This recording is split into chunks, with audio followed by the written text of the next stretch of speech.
Peace, child of God. Peace, light of God. Peace, king, queen, God being. Yes, you. And I'm so grateful that you tuned in too. What's up, family? It's your brother Gademshi. And today's video, I feel very impromptu. I'm about to step inside somewhere, but I wanted to make this video because I've been recognizing that God is such a divine guide, and that guidance is always forward.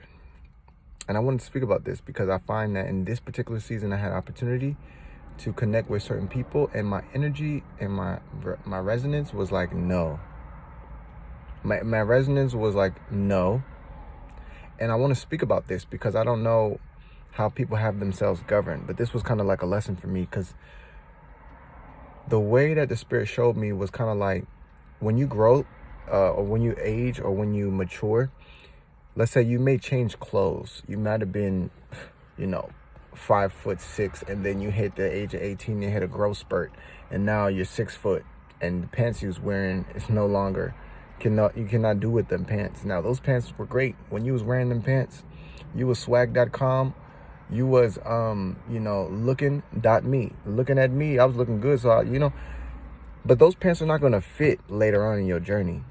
And so what I'm recognizing now, someone can say, but somebody's body can change. Excuse it however you like. But the insight of this is we're made to continue. We're made to grow. We're made to evolve. We're made to transform and rediscover, reestablish. And I found that there's a lot of people that I've met, people I've been in relationships with, people I've been maybe intimate with, people I've held space with or had intimate conversations with, that I'm not really able to have these same conversations because the way that I've said yes to God, it means elevation in every area of my life. And so that is also elevation in my conversations. I can still have small talk, but I probably got like 5% small talk and 95% real substance to share. So after that 5% of small talk, I'm done talking. And I was noticing this because, let me go ahead and be extremely vulnerable with y'all. That's funny to say it out loud. So there's somebody in my life that I held very dear, and that I honored, and that I sacrificed so much for. And this person is so precious because of who they are. And I was just blessed to be able to know who they were, see who they were, and honor them as that for the time that I was able to. And this person kind of pulled back around in my life. And in some of the conversations I've been having with myself, I haven't really known like what the direction is. I have some points that God has given me, things that I need to accomplish, things that are fulfilled. But then there's other areas where I have some open space, for example, relationships, where it's not too concrete at this moment because I have a lot of space. So this person pulls up in my life and start conversating, and this was the breakdown.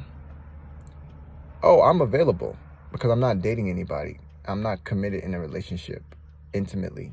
So I'm available. This person's available, right?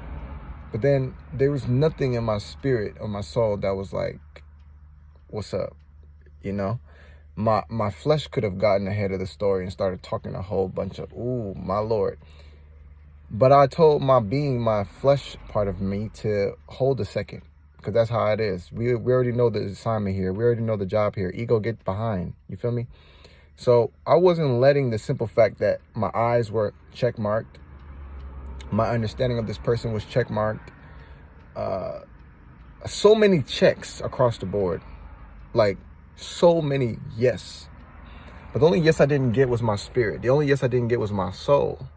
And so it made me think, because it felt like going backwards. And this one I was like, nope. And then it also brought my mind to a scripture, because the scriptures say, I have to go about how I'm verbatiming it, or not, it's not verbatim, the opposite of verbatim, because I'm not looking at the scripture right now. But it went like, it was about the contending of the spirit and the flesh. It was saying that the flesh fights against what the spirit wants, and the spirit fights against what the flesh wants. That scripture came just after some time pondering on it, because how do I give this, Father?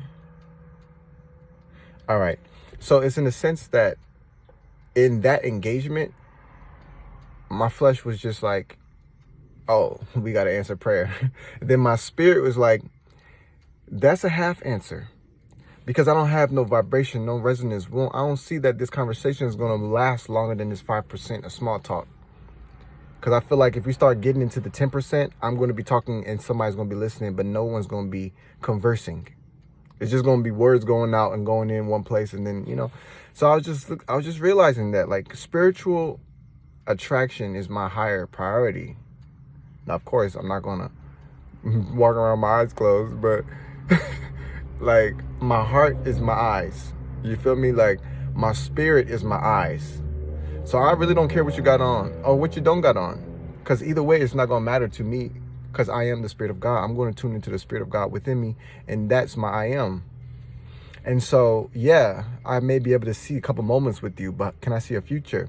Yeah, I may have experienced a great experience building with this person in the past, but is this person going to build into the future that I have? Is this person going to be able to hold the vibration that I'm choosing for my life? You know what I'm saying? And that felt like going back, because I felt like in other times in my life, I've done that. I've had relationships because this person had this or that. I have relationships because this person wanted to be with me. I have relationships because I felt I could help somebody, or I thought I was supposed to be the person's piece, or I was supposed to, not supposed to nothing no more. Like, I'm not choosing things based on the mind that I had at that time. I am renewed. I am a new being. And from this being I am, I choose from my spirit. And this is where we do not go back. So though I could have shared this story with someone and they would have been like, bro, you're tripping. She's perfect. This, that. I know how God talked to me. And Father don't take no time to talk to me. I might not move his hands, but I'm very much going to provoke his words, because I need to hear you now, Father. I'm not getting out this chair. And I didn't hear nothing in that context of yes.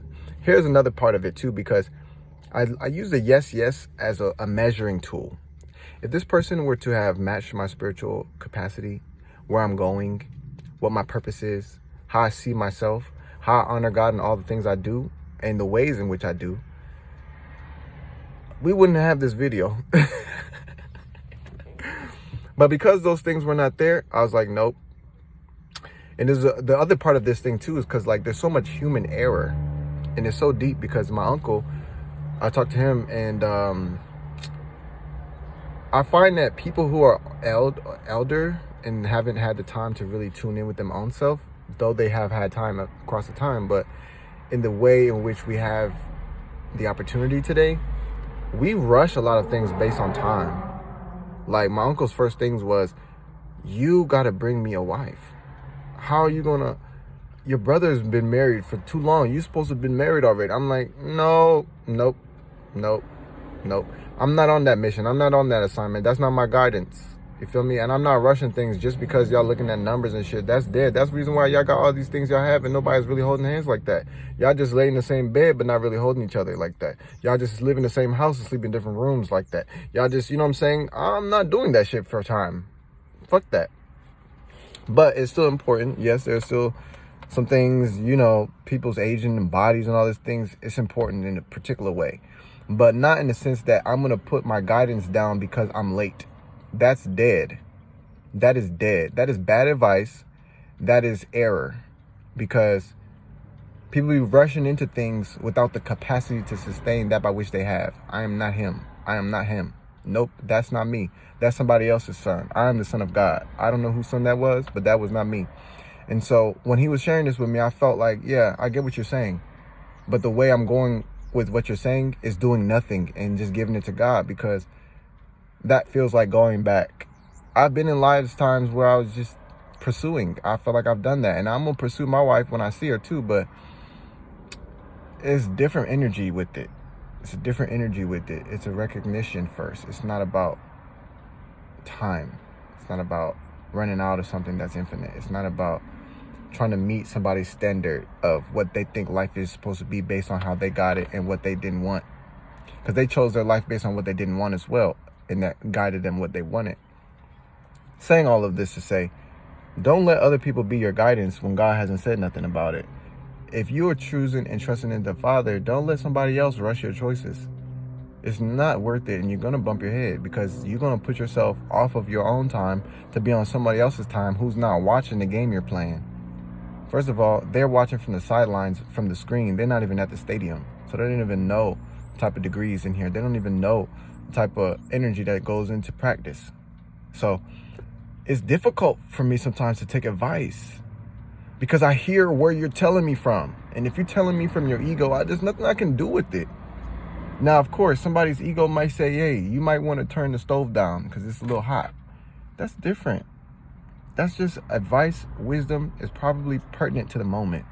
But when it comes to huge decisions, big things, or things that are detrimental to direction or advancing to direction, I only want to ask the Father. I don't even want to ask nobody.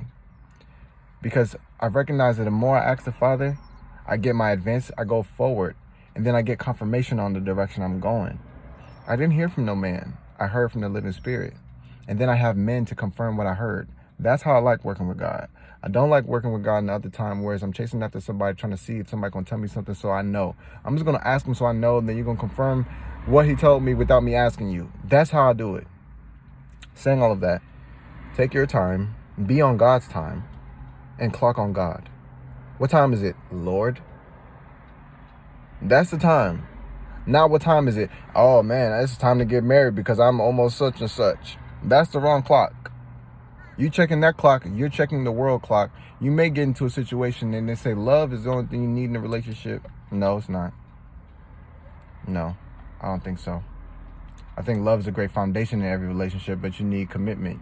You need communication. You need clarity. You need introspection. You need self-introspection. You need respect. You need discipline. You need guidance. And you need a little freak nasty. In the marital bed, however you like it, Lord. Hey, you on here, this is Light Power. This is the truth of God.com. And I'm not going to sugarcoat nothing because it's cold in the world. We need our coats, Lord. So with that being said, click the link in the description if you like content like this. I got a little gift for y'all down there and there. It's called the Spiritual Alphabet. And if you download the Spiritual Alphabet, go through it, see if you find any words that reflect the experience that you're having right now, and share it out. Share it with your brother, share it with your sister. And if you love it, come back and let me know about it. So I want to know how it blessed you. I want to know how it nourished you or how it advanced you. And with that being said, thank y'all for tuning into this video. Just to recap, don't go on nobody else's time. And recognize, as we grow and evolve as spiritual beings, there are qualities of behavior, qualities of ideas, qualities of orientation that are going to expire. Let them. Because the quality of what God has is greater than what you can recreate from your past. I'll say it again. The quality of what God has in this present moment right now is way better, way higher, way more noble, more beautiful than what you had in your past. If it was meant to stay, it would have. And if it didn't stay, it's meant to go. So let it go. And then let God know. Father, I'm ready. But you got to be ready for real. So with that being said, click the link in the description, download Spiritual Alphabet, and explore. I'll talk to y'all soon, y'all willing. But in the meantime, in between time, stay present here in this now and enjoy the peace of God that I am. Talk to y'all soon.